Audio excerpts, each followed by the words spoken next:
वबरकातुहू। वालेकुम अस्सलाम वरहमतुल्लाहि वबरकातुहू। मेरा नाम शेख करीमा गौसर, मैं 4 के बाद में पढ़ती हूँ।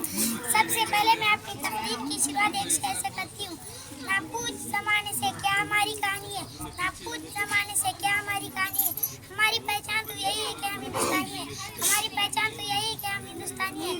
मैं आप सबको आज़ादी की बहुत बहुत मुबारकबाद देती हूँ। आज 15 अगस्त है, हम 78वीं यौम आज़ादी मना रहे हैं। यौम आज़ादी हिंदुस्तान का एक कौमी त्योहार है। आज के दिन 1947 में हिंदुस्तान अंग्रेज़ों की जुल्म से आज़ाद हुआ। हम हमेशा अपने लोगों की इज्जत करें और खुश रहें और खुशियाँ बांटें। एक शेर पर मैं अपनी तकरीर खत्म करती हूँ। मैं अपने देश की मिट्टी को बस पहचान लिखती हूँ। मैं अपने देश की मिट्टी को बस पहचान लिखती हूँ। मेरा मजहब ना तुम पूछ, मैं हिंदुस्तान लिखती हूँ। मेरा मजहब ना तुम पूछ,